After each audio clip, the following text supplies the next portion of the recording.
On accueille Odilek et Richard Scofier pour cette table ronde sur l'enseignement supérieur en architecture et ses enjeux.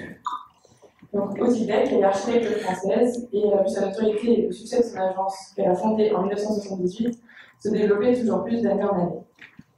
Son travail est un univers complet au sein duquel se côtoient, s'interpellent et se répondent l'architecture, le design, l'art et l'urbanisme.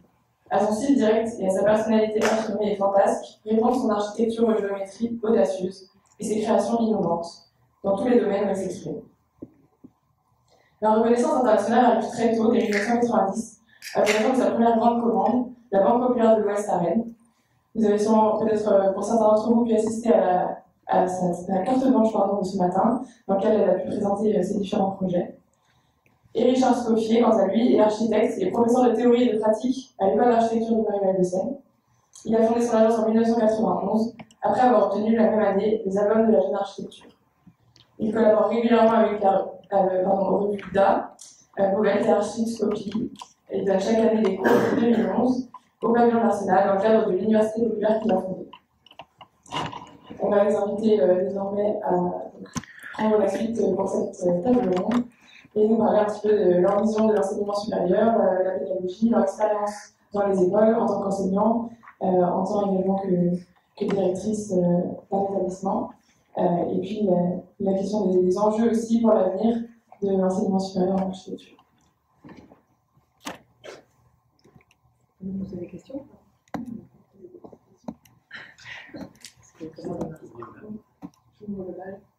Donc peut-être pour commencer, Odilek, est-ce que vous pouvez nous parler un petit peu de votre expérience du coup dans les écoles d'architecture en France et qu'est-ce qui vous a poussé à créer l'école Confluence? C'est une vaste question. Alors, moi je suis arrivée à l'école spéciale en 91 ou 92 lorsque Paul Virilio m'avait invité d'abord à faire une conférence et ensuite à venir enseigner, et je suis restée à l'école spéciale pendant 15 ans. Et au bout des 15 ans, j'ai été élue directeur de l'école et j'y étais pendant 5 ans. Et pendant ce temps-là, j'ai en même temps, parallèlement à tout ça, j'ai enseigné dans d'autres écoles dans le monde, parce que l'enseignement d'architecture, c'est pas seulement en France, c'est dans le monde. Et donc j'ai enseigné aussi bien à Columbia, à New York, à Cyberk à Los Angeles, qu'en Allemagne à Düsseldorf, qu'à Vienne, à la TU et à la Kunst Academy. J'ai aussi enseigné à Londres et j'ai enseigné, moi j'ai fait beaucoup de choses. J'ai beaucoup fait de conférences de 1994 jusqu'à maintenant, partout dans les écoles d'architecture dans le monde et à peu près dans tous les pays du monde.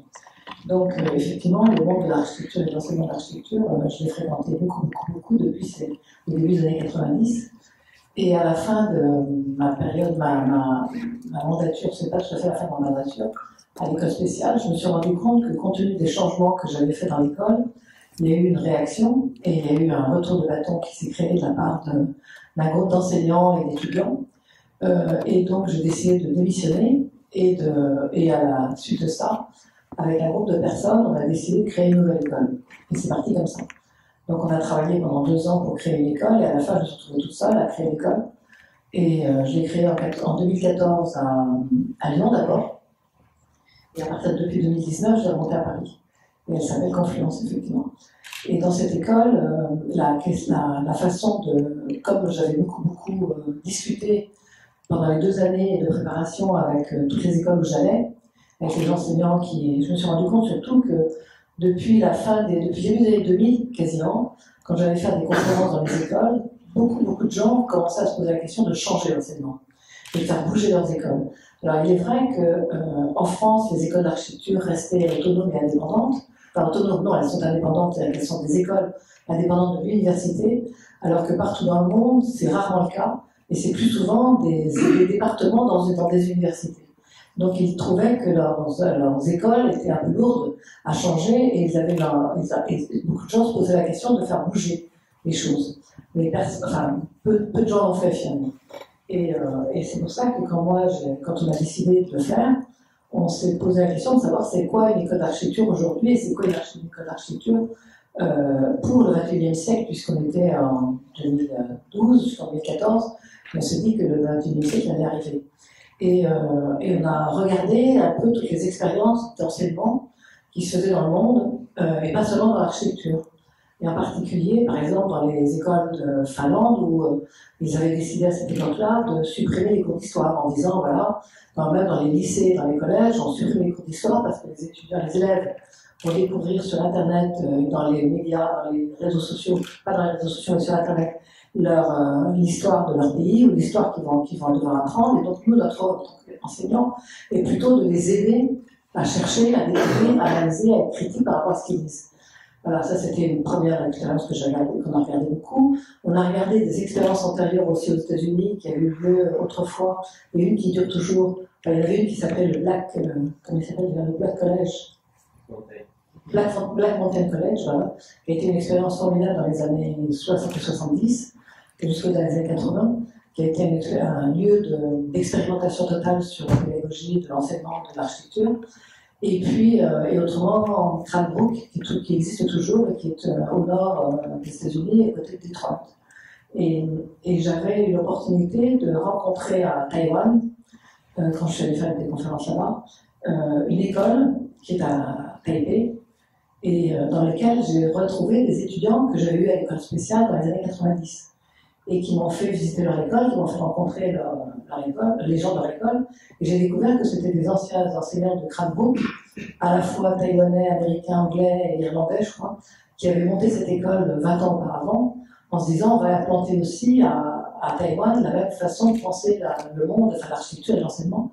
Et c'est pas seulement une école d'architecture, c'est une école d'art, et ils n'ont pas réussi à avoir leur diplôme, ils ont fallu 20 ans pour obtenir d'avoir un diplôme reconnu en architecture. Mais ils travaillaient complètement avec des études d'ingénieurs, etc. C'était formidable ce qu'ils faisaient.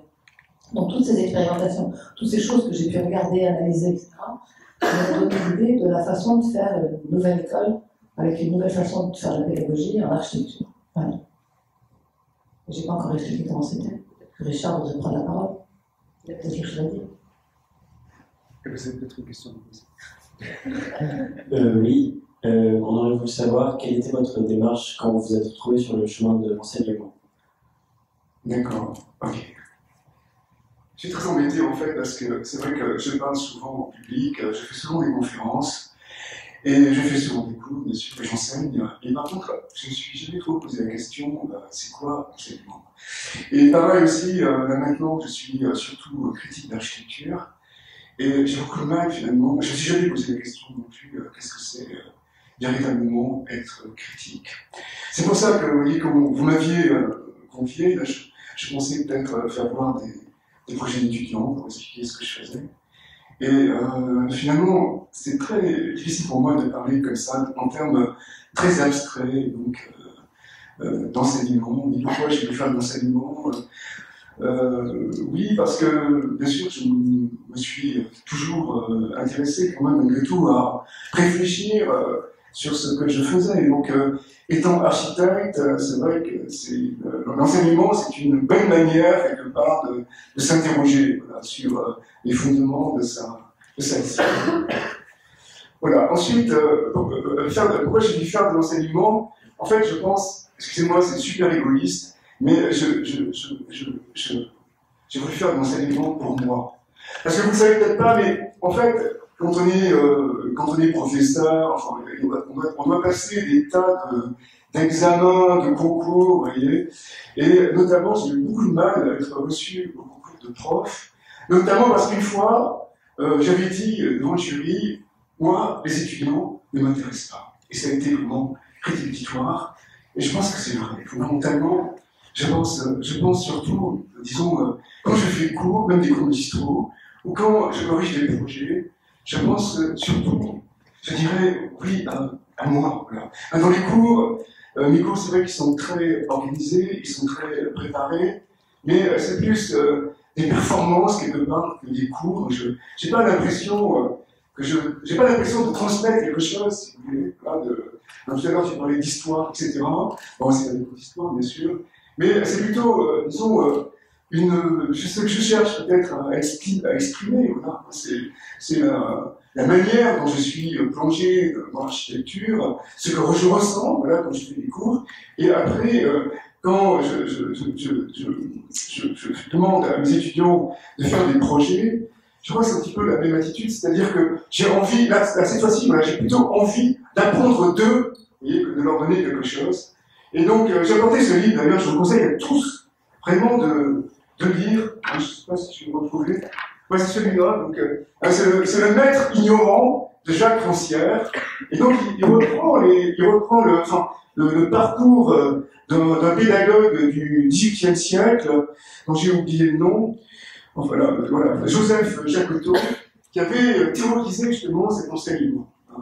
C'est ça qu'on était en pleine période des Lumières, et lui, il disait que finalement, il fallait absolument que le maître ne transmet pas, mais au contraire, il est là simplement peut-être pour guider, et surtout pour écouter, mais encore plus pour apprendre.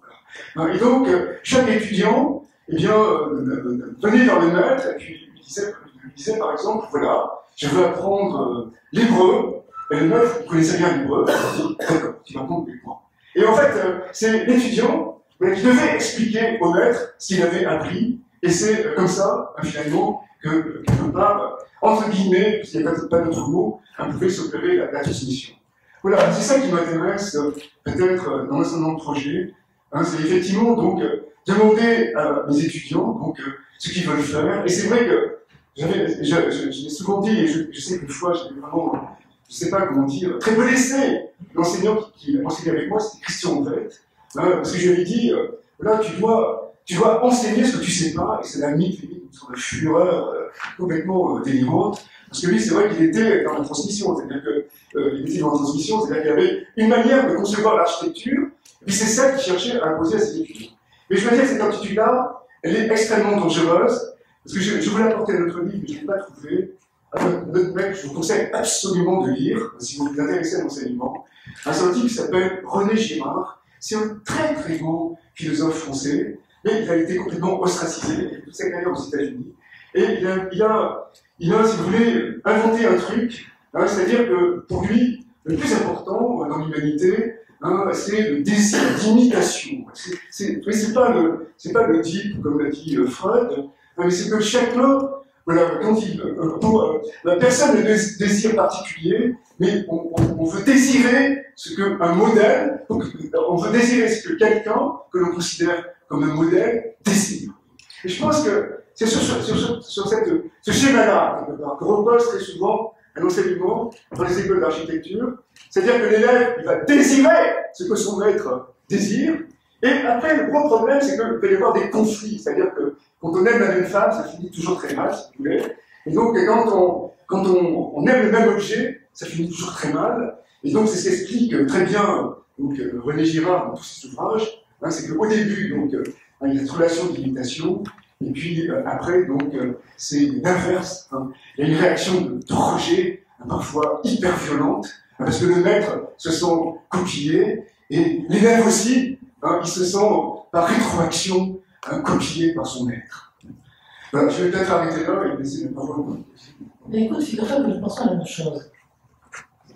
Voilà. C'est-à-dire que moi, j'ai toujours dit à mes étudiants que je n'avais pas grand-chose à leur apprendre, et que j'avais juste la seule chose qui m'intéressait, c'est de leur apprendre, c'est de les aider à être eux-mêmes et à découvrir ce qu'ils avaient au fond d'eux, et pas autre chose. Donc j'avais rien à leur transmettre, et que je ne crois pas à la transmission qui arrive de haut en bas, et que je pense que les étudiants ont à nous apprendre. J'ai toujours été passionnée et fascinée par le fait d'aller quelquefois enseigner à l'école spéciale quand j'y allais, partir le matin sans avoir vraiment beaucoup l'envie d'y aller, et revenir avec tellement d'énergie parce que j'ai transmis les étudiants en les aidant à faire en leur permettant de faire leur projet et de me l'expliquer. Et ça, je trouvais ça formidable. Ça ne veut pas dire qu'ils me transmettaient, qu'ils me donnaient la façon dont moi j'allais travailler après. Non, ils m'avaient transmis de l'énergie par leur façon de raisonner sur leur propre projet. Et je trouvais ça fascinant. Et donc, je pense toujours que dans les écoles d'architecture, il ne faut rien apprendre. Les enseignants n'ont pas à apprendre aux étudiants. Et que c'est les étudiants qui apprennent par eux-mêmes. Ça, c'est clair. Et c'est un peu le principe de la pédagogie qu'on a mis en place à Confluence, à l'école spéciale, je suis désolée. C'est ce que je fais encore de temps en temps, 9 ans après. Mais c'est vrai qu'on leur permet d'être autonomes, on leur permet de travailler par eux-mêmes, et on leur donne la possibilité d'utiliser tous les outils qu'ils veulent pour pouvoir le faire. Et donc, et à partir de là, on voit éclore des gens qui ont des personnalités qui sont extrêmement tous différents, et qui sont tous fiers de ce qu'ils font. Et ça, c'est formidable. je vois ici, parce que d'après ce que j'ai pu comprendre, finalement, de l'école, elle n'a pas trop de vieux maintenant, c'est une école de nomade. Elle a du tout, excuse-moi. Pas du tout, elle a des locaux, les étudiants ont des tables, ils ont des bureaux, ils ont des endroits pour travailler eux-mêmes. Non. Mon école est en dessous de mon bureau, rue des Arquebusiers, dans le 3e arrondissement, si tu veux savoir. Non, parce que moi, je voulais parler aussi donc, de l'expérience que j'ai eue l'année dernière, pendant la période du Covid. J'ai trouvé que c'était une période exceptionnelle pour enseigner, parce que j'ai pas mis les pieds à l'école, et je trouve ça très très bien, finalement, de pouvoir enseigner sur Zoom. J'ai eu un rapport avec des étudiants très intéressant, parce que c'est un rapport complètement abstrait, je ne les voyais pas. Je voyais juste leur visage, parce que j'avais refusé d'aller à l'école, j'avais envie de prendre des risques, et je savais très bien que j'allais parfaitement assumer cette relation, et puis donc mon travail d'enseignant depuis mon bureau, et même mieux peut-être depuis l'école, parce que dans mon bureau, je suis chez moi, j'ai des maquettes, j'ai des livres, je suis pas allé les chercher, et à l'école, je ne suis pas chez moi. Voilà. Et aussi, ce qui était fascinant, j'ai trouvé dans cette relation, si vous voulez, c'est que quand on va à l'école, c'est pour ça que j'ai posé la question, parce que moi, j'avais une idée derrière la tête, tu vois, je suis un peu...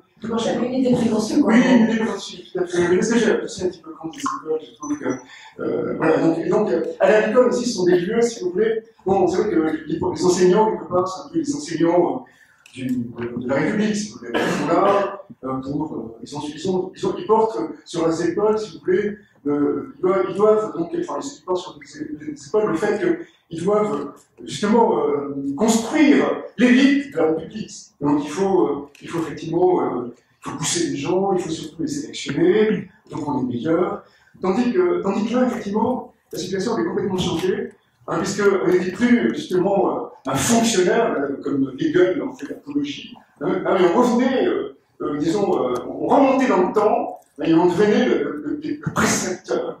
Le précepteur du XVIIe siècle, c'est le mec qui ne va pas à l'école, mais il va chez les gens, dans les papiers, pour enseigner donc, aux enfants, ou même encore pire, il ne revenait pas à l'Antiquité, où l'éducation des enfants, elle n'était pas confiée à des maîtres, mais à des esclaves.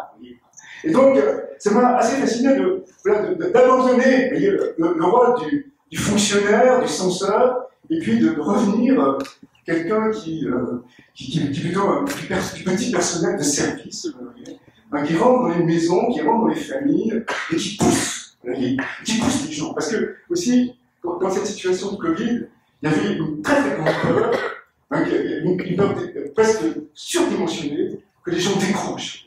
Donc il fallait à tout prix qu'ils ne décrochent pas et qui travaillent. Voilà. Et donc j'ai énormément apprécié cette relation. Donc bien sûr, ça a complètement changé ma pédagogie, puisque à l'école, dans les écoles dans lesquelles j'ai été, j'ai fait faire d'énormes maquettes, notamment en première année, parce que je parle surtout de l'enseignement en première année. Et j'ai pu faire des maquettes. On a dû travailler donc sur l'informatique. Et la relation des étudiants était très bien, parce que si vous voulez, quand vous êtes en face de quelqu'un qui fait par exemple 2,80 m et qui sort de la salle de sport, vous n'avez pas la même réaction que si c'est. Non, 2,80 m. Oui, des gens, 2,60 m, avec 2,60 m qui sortent d'une salle de sport, tu n'as pas la relation avec lui que tu as avec une fille qui fait 1,60 m et qui va faire, je sais pas, 30 kg, 30 kg. Et donc. C'est quoi cette discussion? C'est différent. Non, bien sûr. Des filles de 2,80 m qui sont en salle de sport. Donc, oui, pas comme on n'a pas la même réaction si on est en face d'une fille qui fait 2,10 m de haut, qui sort de la salle de sport, et puis un garçon qui est très chétif, par exemple. Là, non, finalement, on n'avait pas, il n'y avait pas de relation, disons, une relation presque physique ou animale, c'était complètement abstrait, c'était complètement, disons, il y a une distanciation maximale, et en fait, ce qui importait toujours, c'était le faire, c'était le projet. Et d'ailleurs, ces étudiants, ensuite, à la fin de l'année, c'est pour ça que je l'avais projeté, mais c'est pas grave, donc je les ai retrouvés, si vous voulez, donc ils avaient travaillé d'une manière très abstraite dans leur chambre, vous voyez, donc sur l'informatique, et puis à la fin, on s'est tous retrouvés, on était déjà un petit peu vaccinés, donc sur la plage de Deauville, à l'invitation de Mme Bloch, qui organise Archisable sur sa plage, on réserve ça à des grands architectes, et on a les étudiants donc, ont fait des interventions donc cette fois sur le sable, donc, dans un contexte très précis, et en utilisant une matière, donc le sable, qui est peut-être la matière la plus réfractaire. Voilà. Donc je suis extrêmement content de ce travail de l'année dernière, et qui a été permis finalement par cette pandémie. Alors, en quelque sorte, tu m'as demandé si mon école était normale, elle n'est pas normale. Non, effectivement, il y a un lieu, il y a des endroits et un endroit très précis. La seule différence, c'est qu'ils ont chacun un endroit pour travailler et s'installer. C'est-à-dire qu'en fait, l'école devient leur maison, puisque c'est là où ils vivent la plupart du temps, et où ils sont tous ensemble. Et on ne les distingue pas par année, on ne les distingue pas par semestre, on les mélange tous ensemble, et ils travaillent en collaborant tous ensemble de la première à la quatrième année. Donc il n'y a pas de distinction dans l'école, il n'y a pas de différence, et c'est les enseignants qui viennent les voir. Eux ne vont pas faire un cours, aller dans une salle spécifique pour faire un cours. Les enseignants viennent les voir et viennent travailler avec eux. Donc c'est un peu particulier, c'est un peu à l'envers effectivement des écoles. C'est pas une école nomade, mais c'est des enseignants qui sont nomades dans l'école, ce qui est différent. Et c'est un lieu dans lequel les étudiants effectivement sont là toute la journée, toute la nuit, puisqu'ils ont la clé et qu'ils peuvent y rester toute la nuit s'ils veulent. Il n'y a aucun souci pour ça. La seule chose, c'est qu'après 10 heures, s'ils sortent, ils peuvent rentrer. Mais c'est tout. Donc c'est pas très grave. La chose aussi, c'est que moi, le Covid, je sais pas. Moi, j'ai trouvé ça aussi passionnant avec les étudiants, parce que du coup, c'est moi qui ai repris l'enseignement pour le faire, pour leur permettre d'avancer et de continuer à travailler. Mais pour moi, c'est pas une période. Ils ont été contents de se retrouver et d'être ensemble. La grande différence de cette école, c'est qu'ils sont 64% sont des étrangers. Donc, c'est une école du monde, puisque c'est ce qu'on se disait il n'y a pas longtemps encore, c'est qu'il y a peu de Français, parce qu'on a 69% d'étrangers. Ça veut dire qu'il y a à peu près tous les pays, tous les continents dans l'école. Donc ils viennent tous de cultures différentes, ils viennent tous d'univers différents, et ils collaborent et ils vivent ensemble. Donc ils sont extrêmement... c'est un univers en soi. C'est un peu différent. C'est une toute petite école, parce qu'il n'y a que 40 étudiants pour l'instant, donc c'est pas non plus un gigantesque monstre comme les écoles publiques. Mais c'est un cocon pour eux, l'école. C'est leur maison, puisqu'ils la plupart sont de l'étranger, donc ils sont contents d'être à l'école pour rencontrer leurs amis et vivre avec eux. Voilà. Je pensais qu'il y a deux questions que je me pose. C'est vrai que c'est la question de l'atelier. L'atelier où on travaille avant tout. Et je trouve c'est très beau ce que tu me dis, effectivement, les étudiants qui travaillent chez eux, dans l'atelier, et puis les enseignants, des précepteurs qui viennent leur expliquer. Et d'ailleurs, récemment, là, on a eu un enseignant qui faisait un séminaire digital, et qui avait des problèmes parce qu'ils ne comprenaient pas pourquoi les étudiants n'étaient pas là. Donc on lui a dit, bah, c'est à toi de leur donner envie de venir te voir. Ou c'est à toi d'aller vers eux, parce que nous, ça ne va rien faire pour ça. Et ils nous demandaient comment on les notait, on dit qu'on ne fait pas de notes à l'école. On fait juste des évaluations à mi-semestre, on fait à la fin du semestre, et on leur dit ça va pas, et vous continuez. Quoi qu'il arrive, ils continuent. Et donc, si on veut juste en 2 minutes parler par rapport à LMD, c'est quelqu'un qui... Il y a Lise tout à l'heure qui m'a posé la question, je sais que tu ne veux pas en parler. Mais moi, j'ai mis en place, quand j'étais directeur de l'école spéciale, donc j'ai bien vu ce que c'était que le LMD, et parce qu'on l'a mis en place. Mais le grand défaut, je dirais, de la façon dont il a été appliqué dans les écoles, et pas seulement en France, mais dans le monde entier, c'est le fait qu'on a appliqué sur une nouvelle grille européenne, liée au LMD, sur des systèmes d'école qui existaient déjà. Donc en fait, on n'a pas changé, on n'a pas fait évoluer la pédagogie pour répondre réellement à la demande qui était écrite dans les textes du LMD, qui était le fait de... Parce que dans le LMD, il y a une chose très très précise et très particulière qui est écrite, que pas grand monde n'applique, c'est le fait que les étudiants, au fur et à mesure de leur avancement dans l'école, dans leurs études, acquièrent des crédits. Et que les crédits s'accumulent au fur et à mesure. Et qu'on n'est pas en train et qu'il faut juste accumuler des crédits, et pas des notes, ce qui est totalement différent. Ça veut dire que, en fait, les crédits, chaque école les a transférés sur des cours et des enseignements préexistants. Alors qu'en fait, dans mon école, c'est pas ça. Dans mon école, les étudiants, on les évalue, comme je dis, à mi-chemin du semestre et à la fin du semestre, en fonction de ce que nous disent les enseignants qui sont venus les voir. Et à partir de là, on leur met des crédits. Et ces crédits s'accumulent. Et ce qui fait qu'à la fin de la licence, s'ils n'ont pas acquis tous les crédits qu'il faut pour une licence, eh bien, ils font un semestre de plus. Mais ils ne redoublent jamais. Parce qu'ils ne répètent jamais ce qu'ils ont fait le semestre d'avant. Ils ne répètent jamais les cours, parce qu'il n'y a pas de cours. Ils ne répètent jamais les studios, parce que les studios ne sont pas les mêmes. Et que chaque semestre, tout change tout le temps. Chaque semestre, les studios changent, chaque semestre, les workshops changent, et chaque semestre, les séminaires changent. Donc ça veut dire qu'ils n'ont jamais 2 fois de suite la même chose. Donc il n'y a pas de possibilité de redoublement, puisque c'est juste continuer à accumuler des crédits. Et ça, c'est le gros défaut des écoles qui ont fait ça. Et je sais bien, parce que moi je l'ai mis en place à l'école spéciale, et donc j'ai bien vu ça. Et donc la seule chose, c'est le barrage à la fin de la 3e année, parce qu'il faut bien donner un diplôme qui s'appelle licence, et à la fin de la 5e année, parce qu'il faut donner un diplôme qui s'appelle master, équivalent master. Et que vous appelez PFE, je m'en fous comment ça s'appelle, ça n'a pas d'importance. Et l'autre grand problème qu'il y a, c'est le nouveau D et le nouveau et la HMO. Parce que pour moi, ce sont 2 gros problèmes.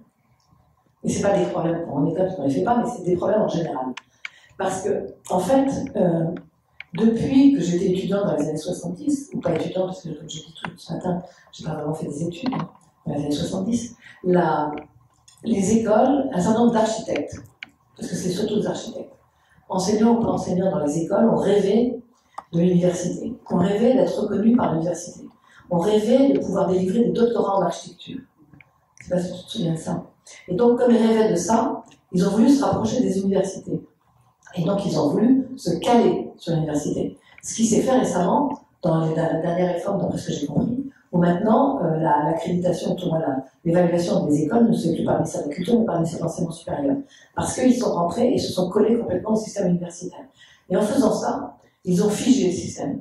Ils ont figé la possibilité d'évolution. Ils ont figé parce qu'ils doivent se rapprocher à la façon de fonctionner des universités, qui est un système extrêmement lourd, et pas du tout flexible, pas du tout souple. Alors que la grande chance qu'on avait en France d'avoir des écoles qui dépendaient du ministère de la Culture, c'est d'avoir la possibilité de les rendre indépendantes à un moment, ou autonomes, ce qu'ils n'ont jamais vraiment fait complètement, pour leur rendre, pour fabriquer de la concurrence et fabriquer de l'émulation. Parce que c'est pas la concurrence qui est importante, c'est l'émulation. Et l'émulation des écoles existe peu aujourd'hui. Et ça, c'est dommage, parce que c'est vraiment une vraie erreur. Et c'est même quelqu'un du ministère de l'Enseignement supérieur qui nous a dit récemment à l'école, parce que quand on a parlé avec eux pour savoir comment nous on allait pouvoir passer, et ils nous ont dit, mais le problème c'est que les écoles d'architecture se sont calées trop fort sur le système universitaire. Et après, il y a le doctorat, le fameux D. Excusez-moi, je vais terminer sur ça. Il y a le D. Et du fait d'être passé dans l'université, ils ont voulu, comme ça se passe dans les universités, dans tout le monde entier, ce sont des départements d'architecture, qui ne sont pas des écoles, mais qui sont des départements d'architecture dans les universités, ils ont voulu pouvoir obtenir des doctorats. Et c'est pour ça qu'il y a le D. Pour passer. Et donc, à ce moment-là, ils ont mis la valeur sur ce qu'on appelle la HDR, l'habilitation à diriger des recherches. Ça veut dire que maintenant, il faut que dans les écoles d'architecture, tout le monde fasse de la recherche.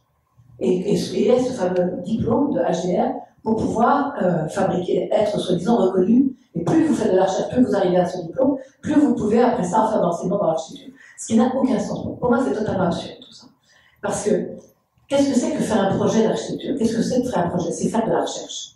Donc l'architecture en soi est déjà une manière de faire de la recherche. Et ça, pour l'instant, on ne le dit pas, c'est pas reconnu. C'est-à-dire que la recherche par le projet n'est pas reconnue, parce que ce n'est pas au sens universitaire du terme reconnu. Et ça, c'est gravissime. Je suis tout à fait d'accord avec toi. C'est vrai que moi, quand j'ai passé mon diplôme, c'était ça s'appelait UP6 à l'époque. C'est vrai que c'était un diplôme de 3e cycle. Il y avait 3 cycles. Ça correspondait plus ou moins donc, au cycle universitaire. Et c'est vrai qu'on terminait donc, son cycle d'études par un projet.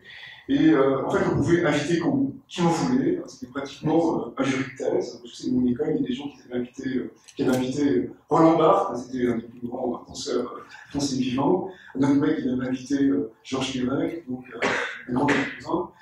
C'était vraiment le diplôme, comme tu l'as dit, qui était de la recherche, une vraie recherche par le projet, qui terminait les études. Et c'est vrai qu'aujourd'hui, ce diplôme, c'est presque plus rien, parce que c'est juste le projet que vous faites, que les étudiants dans les écoles françaises font et européennes font en N2, leur dernier projet, pratiquement d'architecture, mais ça n'a plus du tout la même valeur. Et c'est vrai que la clé de voûte du système, qui était donc auparavant le diplôme, maintenant, elle s'est déplacée, puisque c'est donc la HMO. Et la HMO, c'est juste, si vous voulez, l'examen pour rentrer dans la vie professionnelle.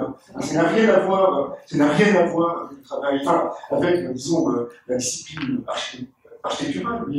On demande aux étudiants de faire du dumping ou des choses comme ça. C'est juste ça leur permet après de rentrer dans la vie professionnelle, de rentrer dans les architectes, et ça n'a aucun rapport avec les études qu'ils ont fait auparavant. Et après, effectivement, c'est le doctorat de quel doute. Et le doctorat, effectivement, c'est surtout un travail écrit, c'est pas un travail de projet. Parce que de toute façon, les enseignants qui seraient capables d'encadrer justement une recherche par le projet, comme tu l'as très bien dit, ils n'ont ni doctorat, ni HDR, c'est pas grave. Ils ne le feront pas. Voilà, donc ça, je trouve que c'est vrai que c'est un vrai problème. Mais sinon, je voudrais revenir sur autre chose, parce que tout à l'heure, tu as parlé de la notation. Et ça aussi, je trouve que c'est un truc assez intéressant, parce que c'est vrai qu'un prof, il doit noter. Voilà. Ça, c'est un truc, il faut peut-être Camillon pour discuter. Oui, enfin, en fait, non, tu vas noter. En tout cas, tu es prof dans une école française, à part dans la j'ai une activité chez toi. Mais tu sais pas, dans une école.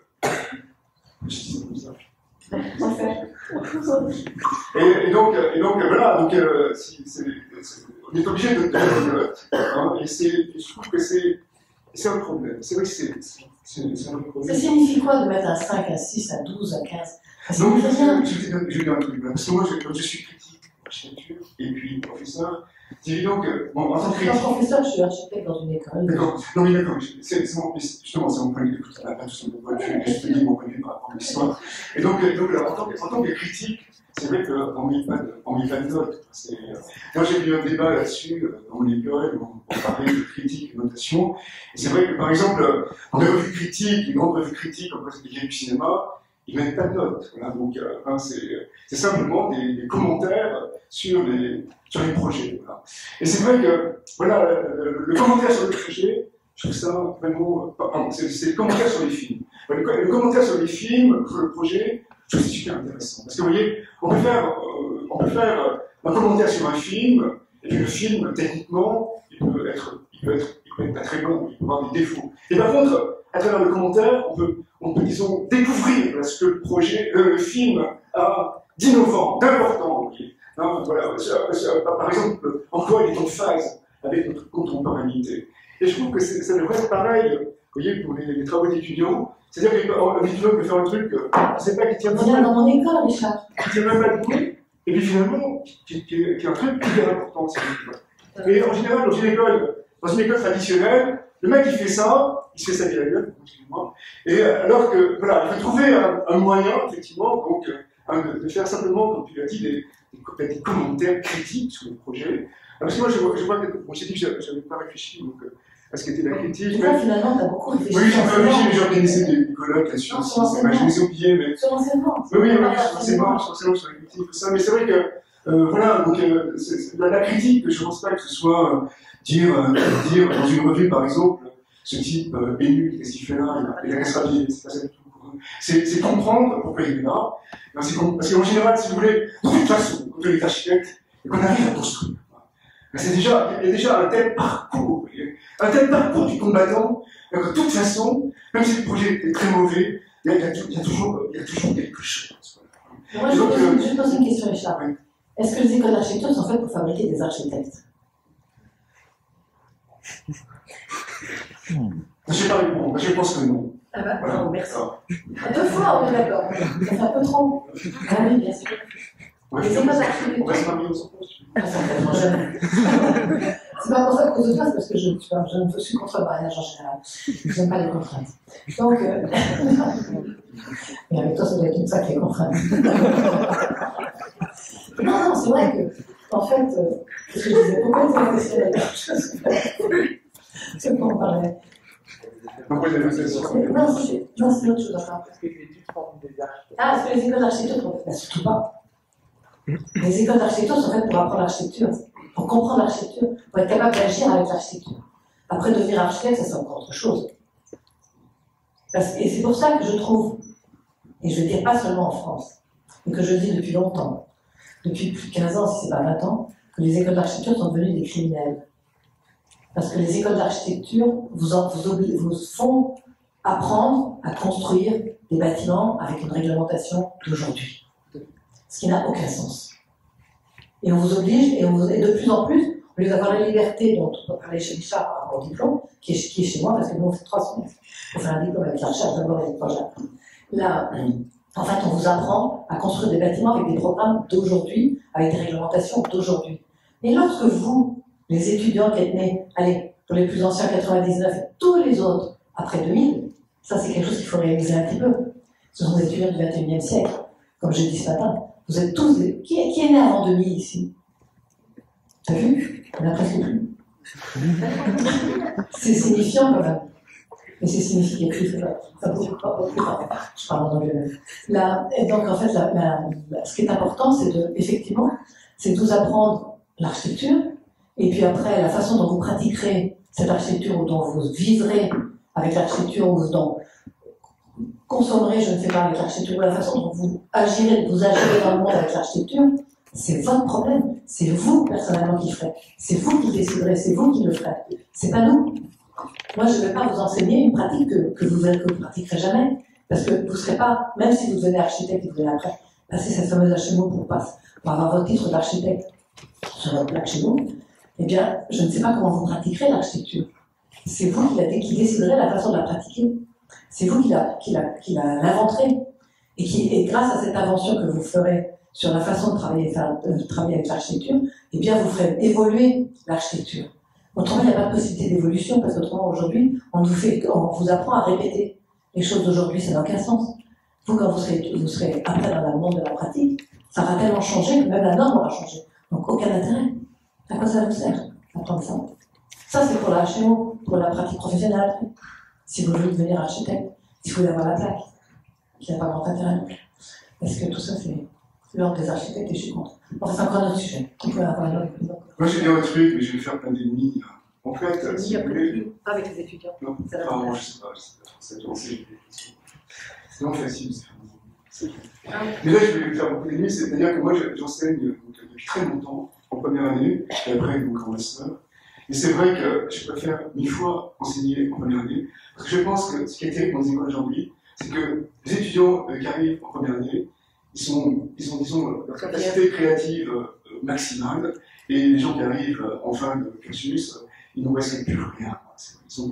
Ils sont presque en cours à dépasser. Donc, c'est comme le temps.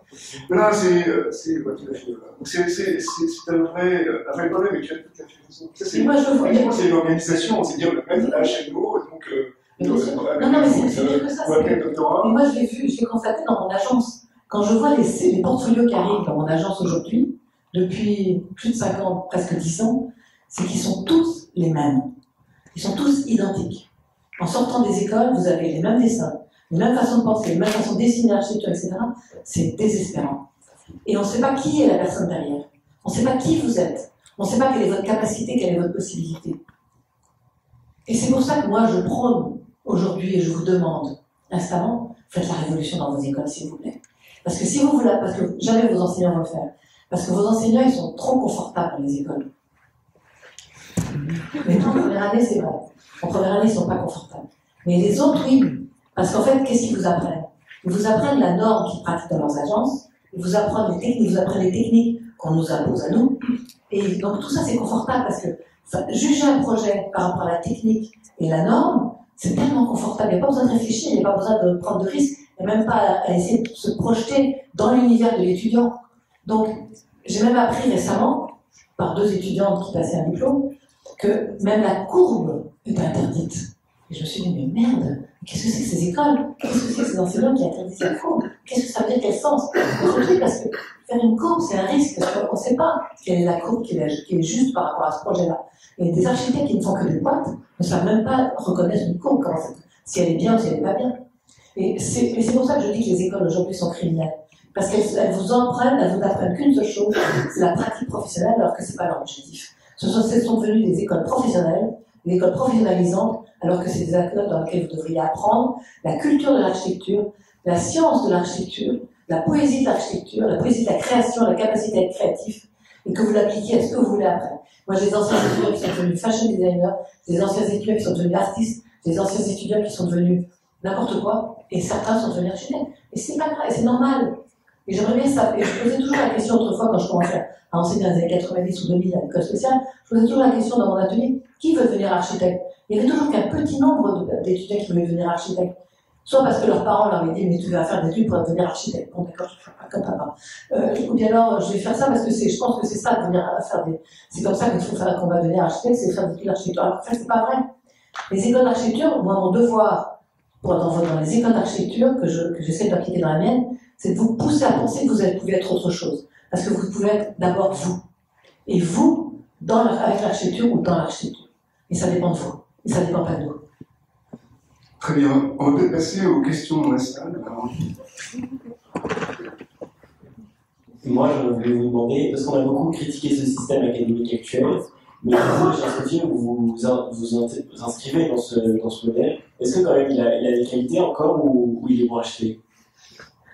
Non, moi, excusez-moi, là encore, j'ai encore faire des ennemis. J'ai pas très bien compris, finalement, pourquoi, un jour, on a mis à la poubelle le modèle des Beaux-Arts. Pourquoi Bon, c'est vrai que cette pauvre école des Beaux-Arts a été totalement gagnante.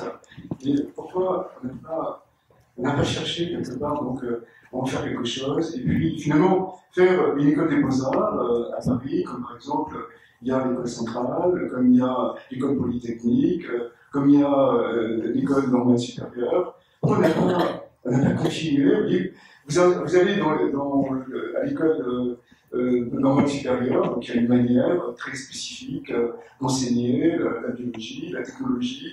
Vous allez donc à l'école centrale, il y a aussi une manière fondée sur le projet d'ailleurs, voilà, qui est très particulière d'enseigner l'ingénierie. Et pourquoi on n'a pas conservé ce modèle basé sur l'atelier? Pourquoi on n'a pas cherché justement à le réactualiser? Parce que ce modèle-là, je suis désolé, mais vous voyez, c'est un truc que la France a inventé, qui a irradié partout dans le monde. Sans l'école des Beaux-Arts, il n'y aurait pas du Secostar, par exemple, au Brésil, il n'y aurait pas de Meyer, il n'y aurait pas de Cannes aux États-Unis, même les constructivistes russes, ils ne seraient pas là non plus.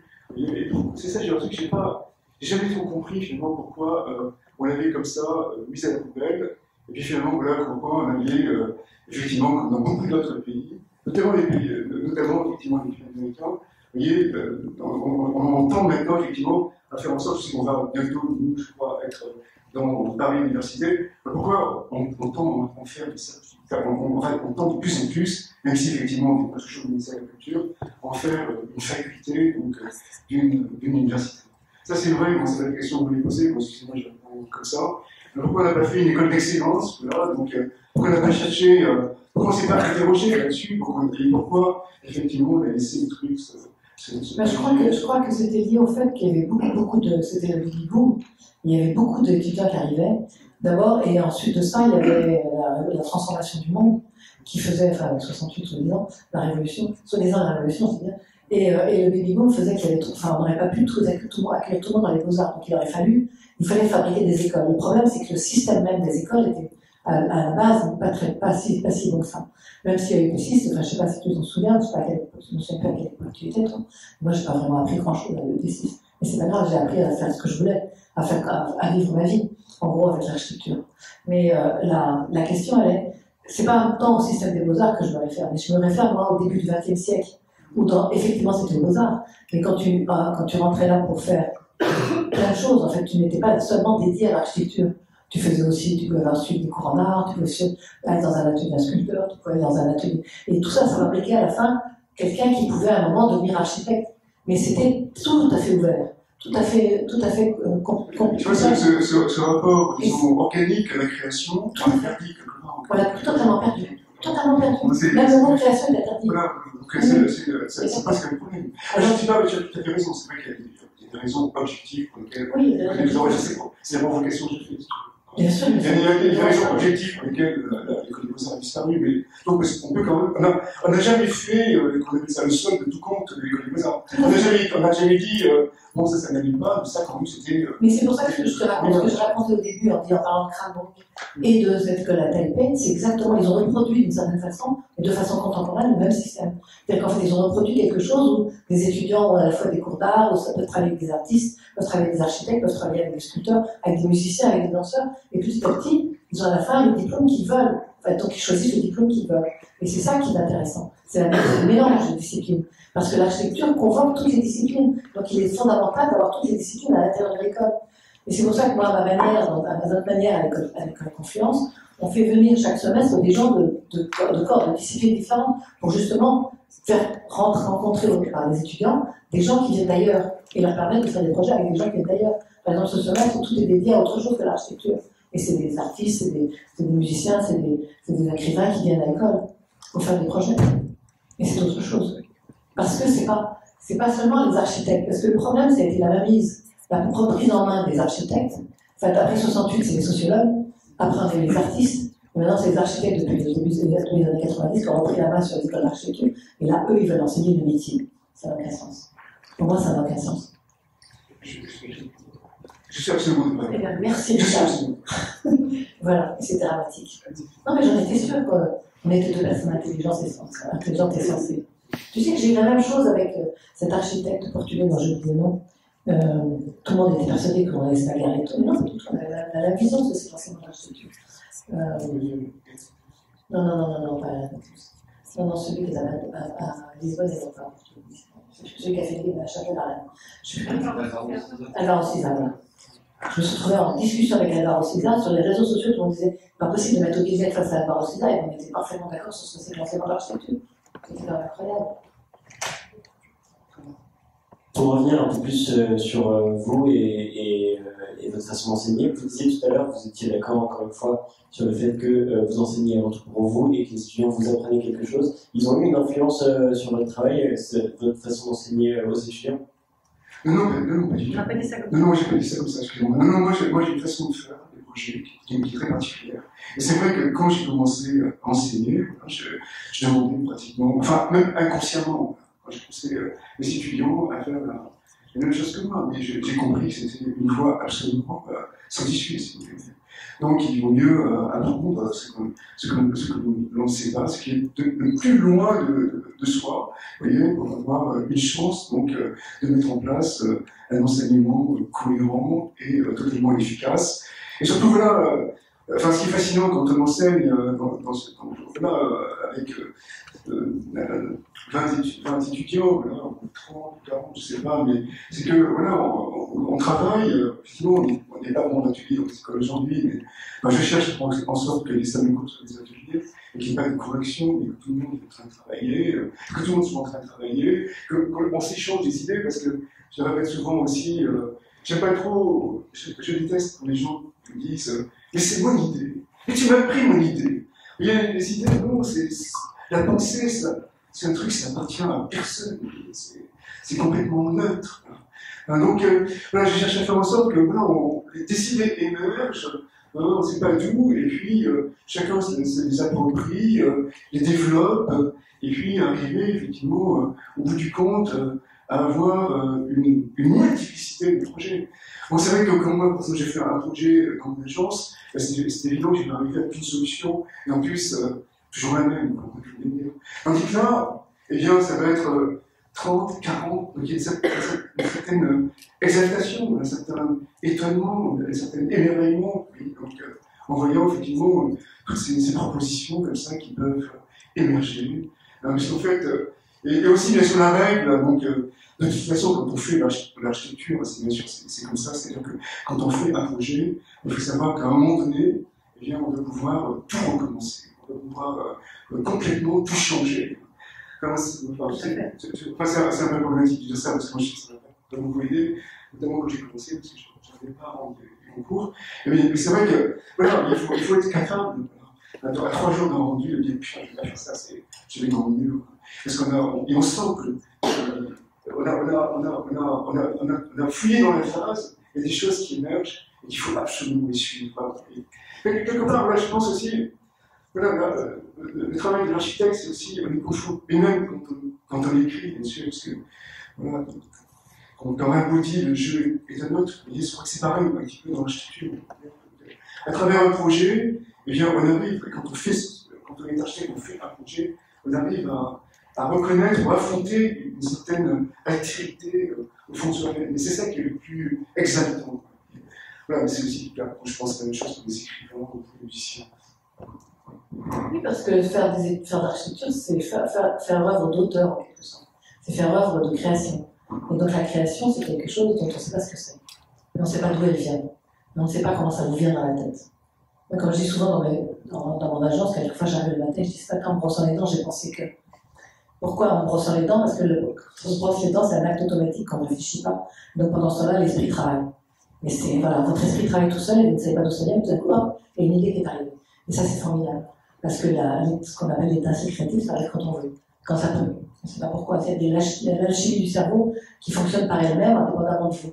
C'est de l'accumulation que vous faites pendant tout le temps du process de travailler sur le projet, puis à un moment, hop, il y a quelque chose qui se déclenche. Mais vous ne savez pas d'où elle vient. Et puis peut-être que là, comme tu dis, recommencer tout à 3 jours de la fin, ça va être aussi arrivé. J'ai toujours dit que j'avais le droit de changer tout le projet si je voulais, mais tout le monde doit suivre derrière. Mais bon, ça c'est dans l'agence, ça c'est pas dans l'école. Dans l'école, ils font ce qu'ils veulent. Mais je peux aussi leur demander de se poser la question. Voilà. Voilà, puis je vais rebondir aussi sur le mot qui est prononcé. Je sens bien que dans l'école, par exemple, c'est un mot maudit. Donc le mot d'auteur, je considère vraiment, il faut considérer les architectes comme des auteurs. Et donc, dans une fac de lettres, voilà, vous apprenez Flaubert, vous apprenez Victor Hugo, voilà, vous analysez leur travail. Et c'est vrai que c'est un peu ce que je cherche à faire effectivement dans l'école. En tout cas, j'ai un cours en maîtrise, et c'est vrai que je m'intéresse effectivement donc, parcours de 6 ans, voilà, un parcours de piano. Voilà, et on voit très bien que voilà, c'est pas uniquement des bâtiments, c'est pas des bâtiments qui correspondent à des programmes, mais ça passe très rapidement. C'est vraiment des mondes qu'ils arrivent donc à définir. Et là d'ailleurs, j'ai oublié je vais prendre encore un dernier livre, mais je l'ai pas pris, en plus je n'en ai plus l'auteur. C'est Goodman, donc un philosophe américain, qui a écrit un très très beau livre qui s'appelle Manière de faire des mondes. Et il considère effectivement tous les artistes, non pas comme de simples plasticiens ou de simples je ne sais pas quoi, mais vraiment des créateurs de monde. D'ailleurs, c'est cette phrase que j'avais reprise quand j'ai fait mon cours au Pavillon National il y a quelques années, la manière de construire du monde et d'aborder effectivement les architectes, surtout pas comme des professionnels, comme tu as dit, là, qui sont là, ils ont un programme, un site, et puis un projet, mais au contraire, comme des gens qui sont capables d'ouvrir leur propre univers. Ben oui, mais c'est ce que je disais tout à l'heure, c'est pour ça que j'ai dit aux les étudiants, c'est vous qui devez inventer le monde. Voilà, c'est fondamental. Voilà. Inventer des mondes, c'est ce qui est par exemple, Victor Hugo, c'est un monde. Et simplement, ça ne veut pas dire que ce soit son propre désir, inventer un monde, ça veut dire aussi être capable de faire en sorte que ce monde qu'on a invité, il soit partageable par tout le monde, et appropriable par tout le monde. C'est ça qui fait les grands auteurs. Et c'est pas des gens qui s'affirment comme des individus, parce que bien sûr aujourd'hui tout le monde est un individu, hein, c'est pas au contraire, mais justement, qui trouvent en eux, voilà, l'altérité qui permettra, vous voyez, à ce que leur monde, eh bien, soit partageable par une multiplicité de personnes. C'est évident qu'aujourd'hui, le monde de Renzo Piano, tout le monde le partage. C'est évident aujourd'hui que le monde, par exemple, comment s'appelle, Hervé de Moron, tout le monde le partage. Le monde de nouvelles, je rentre du bas, pas de la vie, je rentre le musée, c'est pas possible, tout le monde le partage, les femmes voilées, même les chèques qui sont avec leur truc, voilà, ils rentrent dedans, ils sont complètement dedans. C'est un architecte parisien qui a créé cet espace. Non, mais c'est vrai que ce sont des mondes.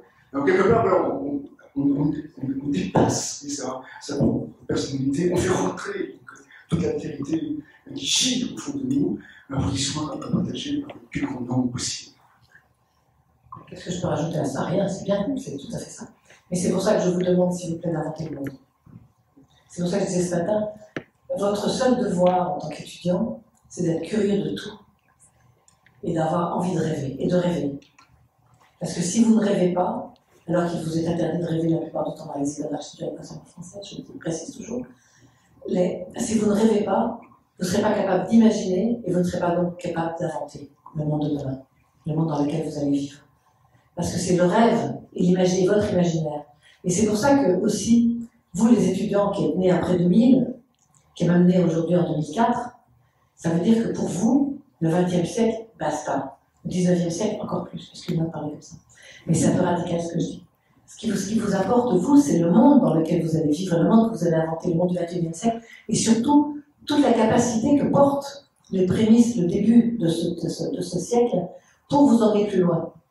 Parce que si vous regardez derrière vous, un tout petit peu, et si vous regardez le début du XXe siècle, les architectes qui ont inventé le mouvement moderne qui avait commencé au XIXe siècle, et les architectes du début du XXe siècle sont des architectes qui ont mis à mal le monde d'avant, mais qui surtout ont regardé les évolutions, les nouvelles techniques, parce qu'on ne parlait pas de technologie à l'époque, les nouvelles techniques, les nouveaux moyens, tout ça, pour inventer et pour travailler avec cette société dans laquelle ils vivaient, et celle vers laquelle on allait, pour pouvoir créer. Et bien, c'est votre devoir pareil. C'est-à-dire qu'il faut que vous regardiez ce qui se passe aujourd'hui, vous regardiez autour de vous, et pour ça, il faut que vous soyez curieux de tout. Tout est possible, tout est possible de nourriture pour vous, pour faire travailler votre imaginaire. Et vous, les étudiants du XXIe siècle, vous avez comment je peux dire, des choses qui sont négatives pour vos enseignants, parce que, je veux dire, franchement, vous ne savez plus apprendre, vous ne savez plus mémoriser, et vous ne savez plus vous concentrer.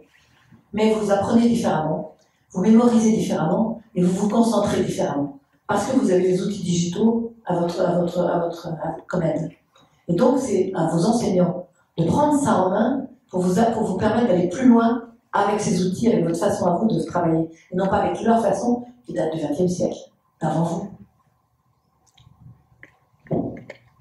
Très bien. Est-ce que dans le public, on a des questions qui sont ressorties de cette première partie de la discussion? La partie d'échange avec le public, ouvrir un peu la discussion aux élèves. Tony, tu peux peut-être passer avec le micro pour les élèves qui ont une question. Ce ne sont pas des élèves, ce sont des étudiants, ce sont des adultes. Les élèves, c'est ceux du lycée. Oui. Après ça, on les appelle étudiants. Je dis élèves parce qu'on est très encouragé aujourd'hui à utiliser des termes qui sont neutres de genre. Étudiants. Étudiants. Oui, c'est un réflexe hérité de la vie à l'école plutôt que volontaire. Non, mais c'est vrai que c'est étudiant aussi. Je crois que tu as tout à fait raison, c'est que l'étudiant, c'est actif.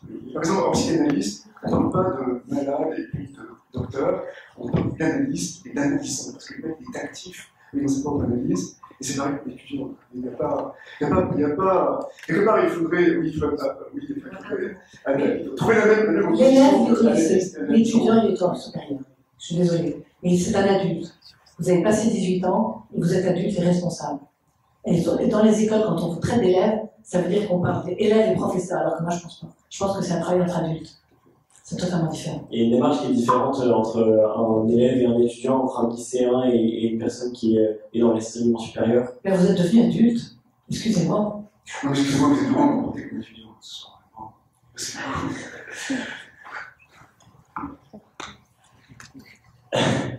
Des questions? Allez, n'hésitez pas à poser des questions, on ne va pas vous manger. Alors, déjà, bonjour. C'est pas vraiment une question, c'est plus une réaction à ce que vous avez dit sur un peu l'apologie de l'enseignement en visio. Et je voulais juste vous donner un peu le point de vue de notre côté, en fait, qui est, personnellement, j'ai plutôt mal vécu. Ouais, bien sûr. Et les retours que j'ai eus ont été mal vécus aussi. Et je trouve que se placer comme dans la position du précepteur ou de l'esclave qui va un peu rendre service à tout le monde, alors que vous avez clairement dit que c'était votre confort, le fait que vous ayez vos maquettes à proximité, les livres. Du côté étudiant, on n'a pas eu tout ce ressenti-là. Et voilà, c'est juste pour que vous le compreniez. Non, vous avez tout à fait raison. C'est une attitude tout à fait provocante, si vous voulez. Je pense qu'effectivement, vous avez raison. Mais voilà, mais enfin, c'est pas que vous avez raison. Enfin, je comprends très bien ce que vous avez voulu dire. Je pense que de votre côté, vous avez raison. Étudiant, je trouvais que j'ai eu un rapport. Enfin, je pense que les étudiants que j'ai eu les dernières qui sont là pour vous l'expliquer. Je pense que j'ai eu un rapport donc extrêmement puissant, intéressant avec ces étudiants, justement, et par le fait que justement j'allais chez eux, par le fait que je rentrais dans leur chambre, où ils étaient parfois sous les jumeaux, où je rentrais dans les chambres avec les chiens, etc. Donc voilà, j'ai eu un autre rapport, j'ai compris qu'il y avait beaucoup plus de choses voilà, que si je les avais eues simplement, vous voyez, dans un espace, dans un atelier d'école en face de moi. Mais je comprends très bien sûr, qu'il y a eu ces problèmes-là. De toute façon, l'architecture aujourd'hui, c'est vrai que voilà, on peut la faire avec l'informatique, on peut la faire avec oui, on peut la faire presque n'importe où. On peut la faire, voilà, d'ailleurs, maintenant, aujourd'hui, la plupart des architectes, ils sont là avec leur tablette, ils travaillent dans des bars, ils travaillent dans des, ils travaillent pas souvent dans leurs ateliers, si vous voulez. Donc, il ne faut pas non plus, enfin, je comprends ce que vous dites, mais en même temps, il faut aussi comprendre peut-être,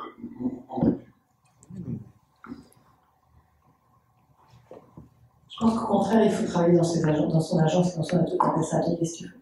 Parce que je pense qu'il n'y a rien de tel que la collaboration en physique autour du projet. On a peut-être un peu des désaccords, peut-être aujourd'hui. C'est trop bien, c'est trop bien. Et donc, comment, en tant qu'étudiant, on fait pour développer cette créativité dont vous parlez, dont vous trouvez que... Vous allez chercher dans votre tête. Vous allez chercher chez vous, dans votre tête. Vous apprenez, vous lisez, vous regardez, vous développez votre curiosité, vous ouvrez vos yeux à 180 degrés, voire 360. Vous regardez autour de vous et tout est possible à prendre. Tout est possible à attraper. Je vais vous raconter une petite anecdote, rien du tout. Un jour, je faisais un concours, c'est même pas un concours, je crois que c'était un projet. Et je me souviens que parfois, il m'arrivait à cette époque-là, même j'ai tout le temps, de regarder les émissions sur les voitures le dimanche matin à la télé sur M6. Voilà.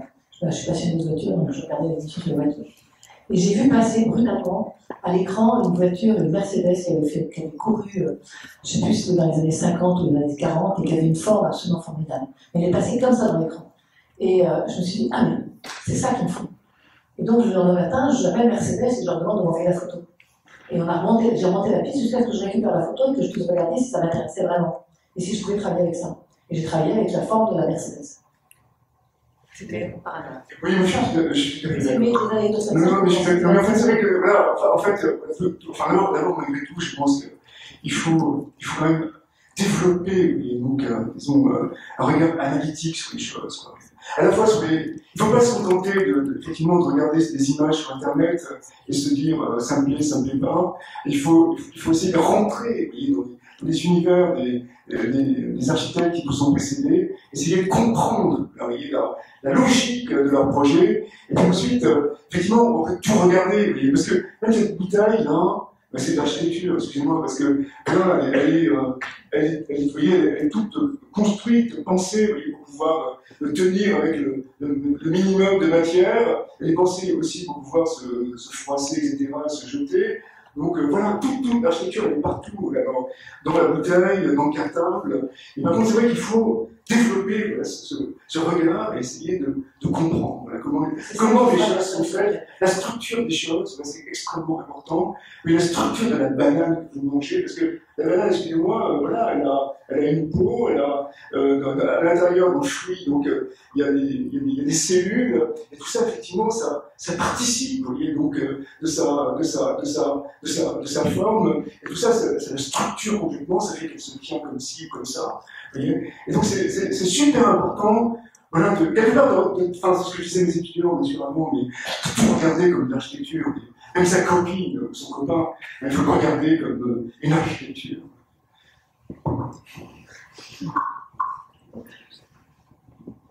Je laisse un petit temps à chaque fois pour voir si on n'a pas des questions dans le public.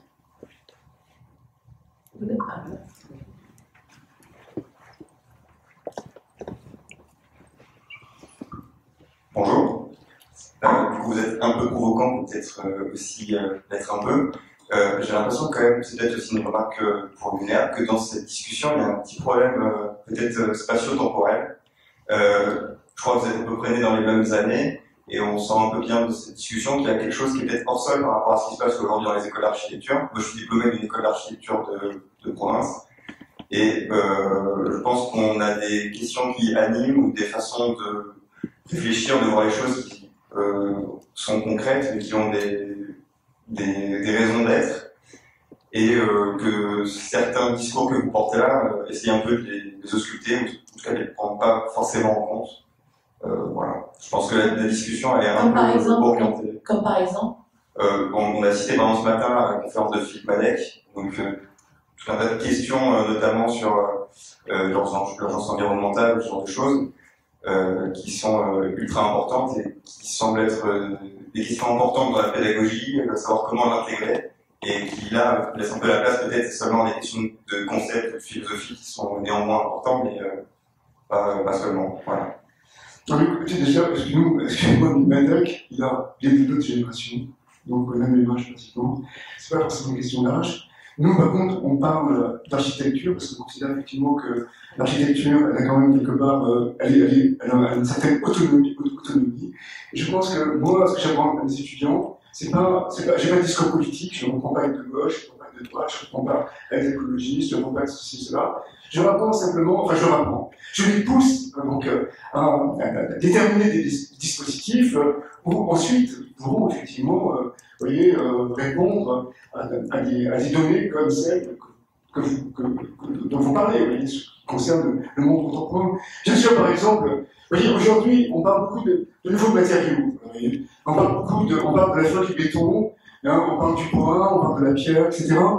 Voilà, mais on peut très bien, en tout cas, c'est ce que je fais. C'est-à-dire que moi, actuellement, je pousse les étudiants à penser en termes de structure. Mais je ne les pousse pas forcément à penser en termes de matériaux. Simplement, c'est penser en termes de structure. Voilà. Et après, effectivement, ils pourront choisir la matière qui sera peut-être la plus appropriée donc, au monde contemporain. Parce que c'est vrai que, vous voyez, le tout béton, eh bien, ça a eu un impact terrible sur vos éléments. C'est-à-dire qu'aujourd'hui, vous faites en béton, vous faites n'importe quelle forme, il n'y a strictement aucun problème. Tandis que si vous prenez,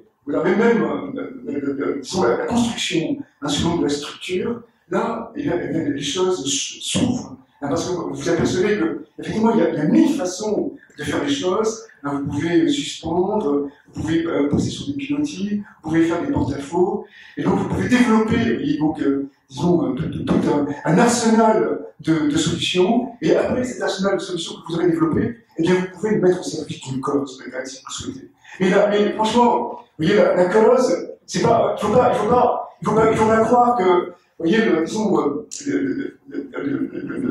l'écologie, tout ça, ce sont des choses qui soient, disons, c'est un choix politique, très bien, mais c'est pas quelque chose, l'architecture, elle existe, dans son autonomie, par rapport à ça, et elle se, oui, parce que c'est quoi ce discours, je dirais, vous me dites, voilà, vous parlez pas d'écologie, et pourquoi vous ne parlez pas d'écologie? Moi, j'ai rien contre l'écologisme, parce que comme j'ai rien, peut-être, pour les socialistes, pour n'importe quoi, si vous voulez. Vous voyez, ça, c'est pas du tout de ce dont j'ai parlé quand j'ai parlé, disons, de gens qui sont capables de faire des mondes. Par exemple, Renzo Piano, il est capable de faire un monde, et vous remarquerez, si vous êtes capable de le faire, si vous voulez, qu'au début, vous voyez, son monde, c'était le monde, disons, de la climatisation. Et petit à petit, eh bien, il a compris que finalement, l'important aujourd'hui, c'était d'arriver à ventiler naturellement ces bâtiments. Et donc, il est parti au départ de la climatisation, et petit à petit, il a inventé un certain type de dispositif. Et aujourd'hui, les bâtiments qu'il fait, comme par exemple l'école normale supérieure à Saclay, ce sont des bâtiments qui peuvent pratiquement se passer complètement de chauffage et de ventilation. Mais voilà. C'est pas, vous comprenez, l'architecture, c'est pas un choix politique, c'est pas ça. Mais on ne va pas venir comme ça ici nous dire, ben non, là, on va vous mettre en prison parce que vous ne pensez pas bien, vous ne pensez pas en termes d'écologie. Non, c'est pas ça. Nous, on est simplement des enseignants d'architecture, on apprend une discipline. Le problème aussi, c'est que, vous voyez, dans les écoles aujourd'hui, eh bien, l'architecture, elle est plus considérée comme discipline. Voilà. On a l'impression tu as parlé tout à l'heure du fait qu'on a besoin d'énormément de notre discipline qui viennent, mais toutes ces disciplines, quelque part, elles ne reconnaissent pas le fait que l'architecture puisse être autonome. Je vois dans l'école les sociologues, mais effectivement, ils s'imaginent à aucun instant que l'architecture, c'est une discipline à part entière. Voilà. Donc, vous comprenez, c'est pas une question de génération, parce qu'effectivement, Madec, c'est la même génération que nous, mais simplement, lui, effectivement, il met, disons, il a peut-être un choix politique, il met à l'avant de son architecture. D'ailleurs, je voyais, par exemple, je ne parlerai jamais de Madec comme quelqu'un capable de créer des mondes, je suis désolé. Et par contre, je parle de Renzo Piano comme quelqu'un capable de créer des mondes, et l'architecture qu'il fait aujourd'hui, en certaines circonstances, eh bien, elle est parfaitement durable. Hein. Mieux encore que celle de Malek. Après, je pense que ce n'était pas trop le propos de la question. Enfin, voilà, on va revenir du coup sur la question de l'enseignement qui était plutôt le sujet de cette conférence. Et c'est vrai qu'en tant qu'étudiante en architecture, enfin maintenant je suis diplômée, mais je trouve que c'est assez révoltant d'entendre une critique des écoles aussi virulente. Et enfin, je voulais poser la question, dans quelles écoles du coup vous avez enseigné? Parce que c'est vrai que moi je n'ai pas du tout ce ressenti-là. Et quand justement vous évoquiez le fait qu'il faudrait que les étudiants aient plus de liberté, plus de créativité, moi quand vous dites toutes les choses que vous attendez, j'ai l'impression de les avoir vécues en fait dans mes études. Et je voulais savoir dans quelles écoles vous avez enseigné, parce que je pense que les écoles d'architecture sont aussi très diverses. Et on ne peut pas réduire à ça, en fait, c'est très restreint de critiquer toutes les écoles françaises d'architecture, alors que vous n'avez certainement pas enseigné dans toutes, j'imagine. Et voilà, je voulais surtout savoir... Est-ce que je peux vous dire que depuis 1994, je tourne dans toutes les écoles du monde. Du monde. Mais c'est vrai que les écoles d'architecture françaises ne m'ont jamais invité.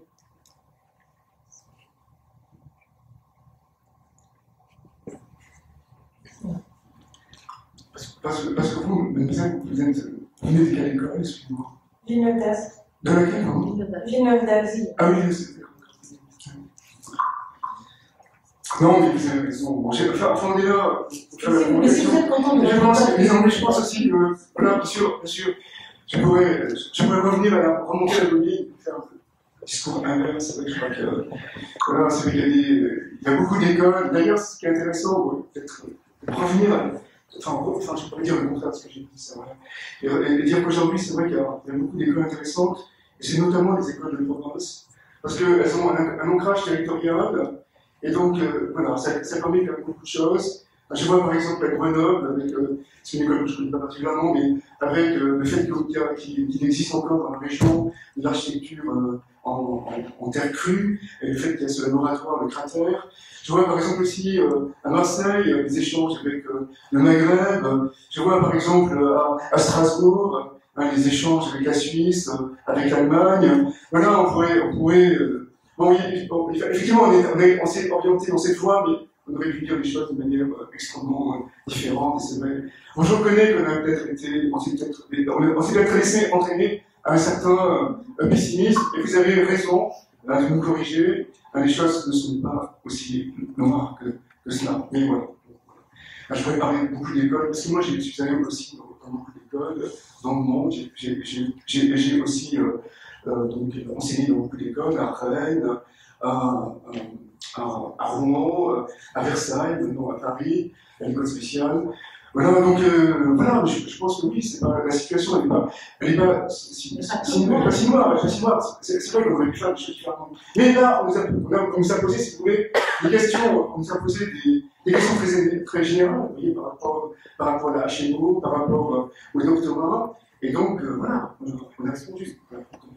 Voilà, ça ne veut pas dire qu'on est contre les écoles, toutes les écoles existantes, et que non, au contraire, enfin, moi je pense que oui, on pourrait développer, parce qu'il y a des écoles qui sont formidables, même comme bâtiment. Moi, par exemple, j'aurais rêvé d'enseigner à l'école de Nantes, qui était construite par la Caton Vassal, parce que c'est une école où à peine on rentre dedans, enfin je sais pas si c'est pareil, mais. Bah, si, on avait fait aussi étudiant à l'école de Nantes, en effet, c'est une chance de pouvoir étudier dans le champ d'école.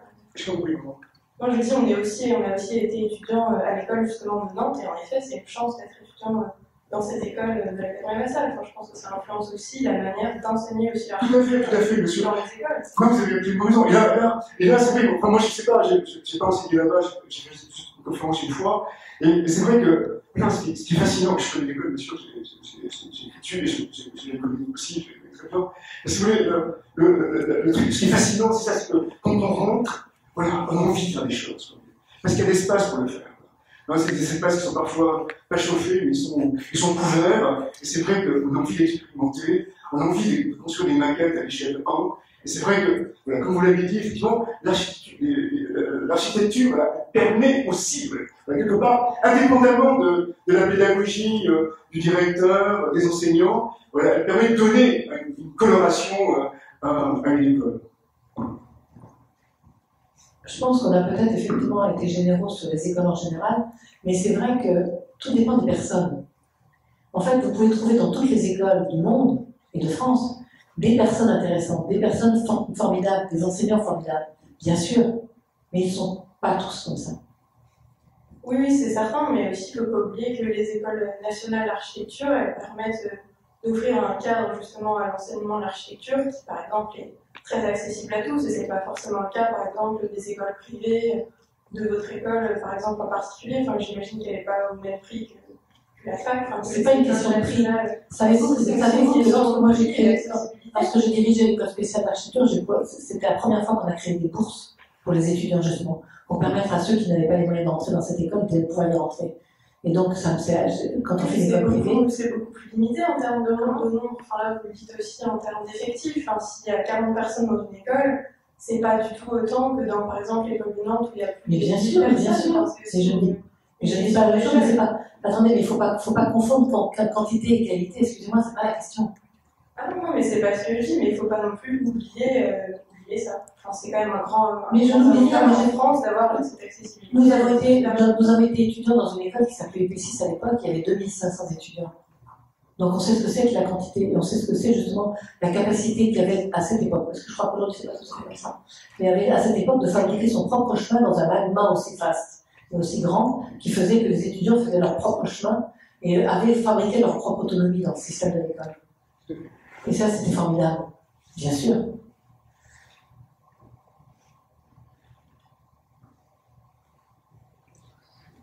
Si je peux rajouter une provocation. En fait, si vous voulez, je pense que moi j'étais dans une très bonne école, c'était Versailles. Vraiment, on avait mis au point un programme formidable, fantastique, parce qu'on s'était dit, voilà, c'est vrai qu'il y a 1000 façons d'entrer dans l'architecture. On peut y entrer par l'espace. Donc moi j'ai occupé les premières années, je faisais des maquettes. Après on disait, oui, mais on peut y entrer par le programme, donc on peut y travailler sur le programme. On peut y entrer par autre chose, par le rapport à la cuisine. Donc il y avait une fille qui avait monté tout un truc où les étudiants faisaient des gâteaux et puis on cherchait à établir des correspondances entre la pâtisserie et l'architecture. Et puis on disait, on peut y aller, on peut y entrer aussi par la ville, on peut y entrer, on peut entrer par les mathématiques. Et quelque part, on avait cherché à faire en sorte que tous les étudiants puissent s'intégrer. Bon, c'était une école formidable, mais finalement, je ne sais pas s'il y a de bons étudiants qui sont sortis de cette école, parce que je pense qu'un bon étudiant d'architecture, comme tu l'as dit très bien, c'est un mec qui est capable de monter son cursus de lui-même, et donc je pense que c'est plutôt les mauvaises écoles d'architecture qui forment les bons architectes. Et peut-être j'ai un certain regret à le dire, mais je pense que mon école, elle forme de très très bons architectes.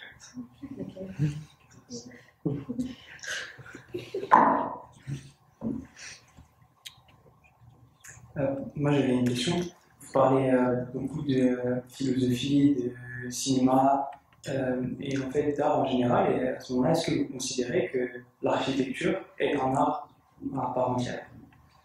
Écoutez, c'est pas à nous de demander ça, il faut demander ça à Vitruve, à Albertis. Oui, bien sûr, depuis la Renaissance, c'est un art à part entière. Oui. Bon, qu'est-ce que je dis ça, c'est... Oui, voilà, je l'assume. Vous parlez que vous étiez des auteurs, si vous êtes... Voilà, oui, on a parlé d'auteurs, on a parlé de rapport avec la littérature. La meilleure preuve de ça, c'est que, malgré tout ce que pense tout le monde par rapport à ce que c'est l'architecture, que ce serait qu'une construction, ça reste une œuvre parce qu'elle est protégée comme les œuvres d'art, comme les œuvres de musique, comme les œuvres de littérature, comme toutes les œuvres de tous les champs disciplinaires qui ont rapport à l'art. Elle est protégée en tant qu'œuvre et par la loi. Donc ça veut bien dire quelque part qu'il y a quelque chose dans l'architecture qui fait œuvre. Mais on a quand même un art très particulier qui propose beaucoup de contraintes. On n'est pas seulement des artistes, on doit aussi faire avec un usage. On a quand même un art qui a à la fois un usage. Donc est-ce que c'est pas autre chose aussi que l'art? Oui, excusez-moi, tous les ans, des contraintes. Vous lisez un roman historique, c'est évident que le mec qui l'a écrit, il est allé dans une bibliothèque, il va chercher, il a fait une recherche. Oui, c'est pas uniquement de la création, même n'importe quel roman. Vous lisez Dostoïevski, c'est pas. Vous voyez, il y a une réflexion sur la philosophie, sur la religion. Il y a d'autres disciplines qui rentrent en jeu dans la littérature. Il ne faut pas croire que ce soit l'apanage de l'architecture. C'est pas juste. C'est pas juste une étincelle et un coup de crayon. Non, pas du tout. Et l'architecture, surtout pas. C'est justement la possibilité, la capacité à fabriquer, à faire œuvre avec toutes ces contraintes. Et avec toutes ces possibilités d'usage, bien sûr.